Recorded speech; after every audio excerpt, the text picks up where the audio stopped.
বরিশালে নিষিদ্ধ আওয়ামী লীগ নেতার উদ্ধতপূর্ণ মহড়া, জনমনে আতঙ্ক।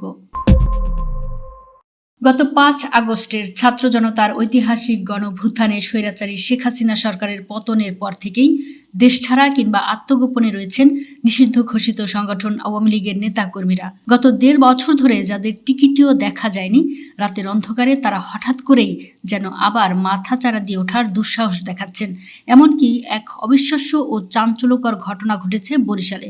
দীর্ঘ ১৮ মাস ইঁদুরের গর্তে লুকিয়ে থাকার পর শুক্রবার রাতে হঠাৎ করেই বরিশালের কাশীপুরে সদল বলে প্রকাশ্যে মহড়া দিয়েছেন একাধিক মামলার আসামি, সাবেক ইউপি চেয়ারম্যান ও নিষিদ্ধ আওয়ামী লীগের দাপুটে নেতা লিটন মোল্লা। শুক্রবার রাতের আধারে নগরীর গড়িয়ারপাড় এলাকায় একটি প্রাইভেট কার হাঁকিয়ে রীতিমতো ফিল্মি স্টাইলে শোডাউন করেন সদর উপজেলার কাশীপুর ইউনিয়নের সাবেক এই চেয়ারম্যান।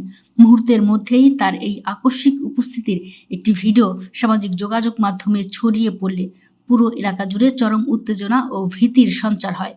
ভিডিওতে দেখা যায় ইউনিয়ন আওয়ামী লীগের সাবেক সাধারণ সম্পাদক কামাল হোসেন লিটন মোল্লা গাড়ি থেকে নেমে তার অনুসারী নেতা কর্মীদের উদ্দেশ্যে রীতিমতো শাসকের সুরে দিক নির্দেশনা দিচ্ছেন। পলাতক এই নেতাকে তার কর্মীদের উদ্দেশ্যে দম্ভ ভরে বলতে শোনা যায়, দলের নির্দেশ এখন সবাইকে ঠান্ডা থাকতে হবে, এখন কোনো ঝামেলা করার সময় না। আমার নির্দেশের বাইরে গিয়ে যদি কেউ কোনো ঝামেলা করো তাহলে তার জন্য তাকে কঠিন শাস্তি ভোগ করতে হবে।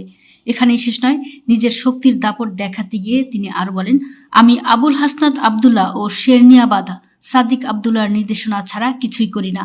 অর্থাৎ ক্ষমতাচ্যুত ও পলাতক গডফাদারের নাম ভাঙিয়ে তিনি আবারও এলাকায় নিজের আধিপত্য বিস্তারের এক নগ্ন ও চোরাগোপ্তা চেষ্টা চালাচ্ছেন।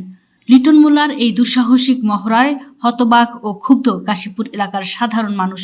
স্থানীয় বাসিন্দা আবির আহমেদ ক্ষোভ প্রকাশ করে গণমাধ্যমকে বলেন, আওয়ামী লীগের গত ১৭ বছরের শাসনামলে বরিশাল নগরী ও কাশীপুর এলাকায় ত্রাসের রাজত্ব কায়েম করেছিল কাদের মোল্লার ৩ ছেলে, কালাম মোল্লা, লিটন মোল্লা ও মনু মোল্লা। এলাকায় এমন কোনো অপকর্ম নেই যা তারা করেনি। পুরো এলাকার মাদকের সিন্ডিকেট নিয়ন্ত্রণ করত এই পরিবারটি। স্থানীয়দের প্রশ্ন, দীর্ঘ ১.৫ বছর আত্মগোপনে থাকার পর একাধিক মামলার ওয়ারেন্টভুক্ত এক চিহ্নিত আসামি কিভাবে প্রশাসনের নাকের ডগায় প্রকাশ্যে ঘুরে বেড়াচ্ছে এবং অনুসারীদের নিয়ে শোডাউন করছে।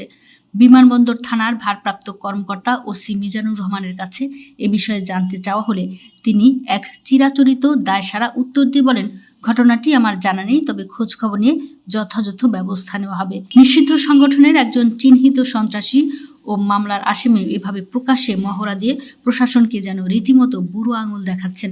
সাধারণ মানুষের এখন একটাই প্রশ্ন, প্রশাসন কি সত্যি ঘুমিয়ে আছে, নাকি এই পলাতক স্বৈরাচারের দোসরদের পুনরায় মাঠে নামার পেছনে রয়েছে অন্য কোনো গভীর রহস্য? চায়ের কাপে এখন এই গুঞ্জনেই সবচেয়ে বেশি ঝড় তুলেছে।